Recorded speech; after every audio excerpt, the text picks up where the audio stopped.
Hello once again, this is Prashant Kulses. मैं आप लोगों के सामने फिर मौजूद हूँ पीके न्यूज़ के माध्यम से। मेरे बराबर में जो शख्सियत बैठे हुए हैं ये जेल सुप्रिटेंडेंट अलीगढ़ ब्रजेंद्र सिंह यादव जी। आज हम इनसे चर्चा करेंगे कि कैदियों के अधिकार क्या क्या होते हैं, क्योंकि अभी चित्रकूट में एक बड़ी घटना हुई है जिसकी वजह से काफ़ी जेल कर्मी सस्पेंड भी हुए हैं। लेकिन एक खुशखबरी हमारे अलीगढ़ के लिए है कि we have the officers like him कि जिन्होंने अभी यहाँ के कैदियों द्वारा बनाए गए सामान हमारे अलीगढ़ की वर्ल्ड फेमस प्रदर्शनी में भी लगाए गए हैं। सर, स्वागत है मेरे नेटवर्क पर डेट स्पीक। जी नमस्कार सर, पहले तो मैं जानना चाहूंगा कि सर जो अभी कैदियों ने जो अलीगढ़ के जो आप जेल में थे आपने उनके टैलेंट को उभारा और जिसकी वजह से वो अलीगढ़ एग्जीबिशन में उनके सामान लगे, तो सर अब उस पर क्या कहेंगे? उत्तर प्रदेश सरकार की हमेशा से इस प्रकार की योजनाएं रही हैं कि बंदियों के हितार्थ और उनका कौशल विकास के माध्यम से उनके हुनर को तराशा जाए और कारागार की एक सकारात्मक छवि जो है बनाई जाए, ताकि जो भी हमारा जनता है उस जनता के मन में कारागार और कारागार में निरुद्ध बंदियों के प्रति एक सकारात्मक भाव उत्पन्न हो सके। उसी के अनुक्रम में जिला कारागार अलीगढ़ में विभिन्न प्रकार की सामग्री है जो बंदियों द्वारा निर्मित की जा रही हैं, उसको अलीगढ़ की नुमाइश में भी एक स्टॉल के माध्यम से लगाया गया है।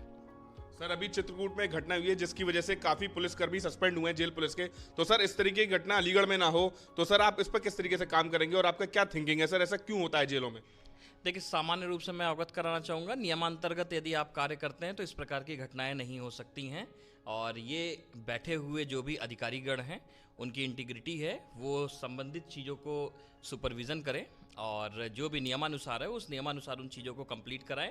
आप इस चीज़ को इंश्योर करें कि कोई भी ऐसा व्यक्ति आपके कारागार में निरुद्ध जो है बंदी के रूप में, उससे मुलाकात के रूप में कोई भी व्यक्ति अवांछित तरीके से और कोई भी निषिद्ध वस्तुओं के साथ कारागार में प्रवेश ना करे। इसके लिए नियमानुसार कुछ आपकी फ्रिस्किंग की व्यवस्थाएं की गई हैं। सरकार के द्वारा मॉडर्न आपको इक्विपमेंट्स दिए गए हैं, उनका प्रयोग करते हुए आप इन चीज़ों को रोक सकते हैं।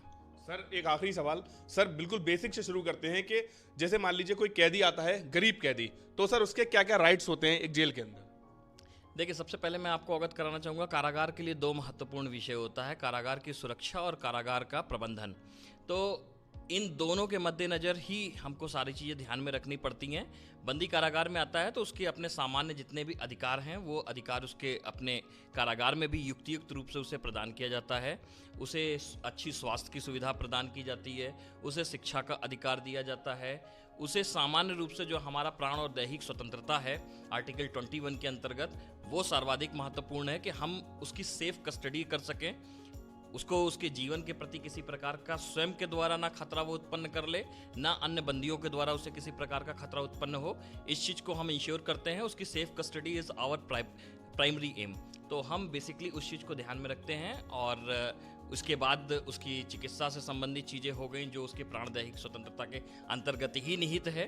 बाद में इसके शिक्षा के अधिकार की चीज़ें हैं, तो बंदियों को शिक्षा के अधिकार भी उपलब्ध कराए जाते हैं। और बाकी इसके अलावा जो उनके अंदर ऐसे हुनर हैं, अगर धार्मिक स्वतंत्रता की बात करें तो प्रत्येक व्यक्ति को अपने धर्म के अनुसार पूजा पाठ करने की स्वतंत्रता कारागार में दी जाती है। समता का अधिकार की बात करें तो सामान्य रूप से किसी के साथ भी कारागार में जाति धर्म इत्यादि के आधार पर भेद नहीं किया जाता है। तो व्यक्ति को संपूर्ण रूप से उसके नैतिक अधिकार जो और संवैधानिक अधिकार जो दिए गए हैं वो बंदियों को भी नियमानुसार कारागार में उपलब्ध कराए जाते हैं। इसका मतलब सर कि अलीगढ़ जेल में बिल्कुल सर आपने तत्परता दिखा रखी है सारे कैदियों के साथ उनके राइट्स को लेके।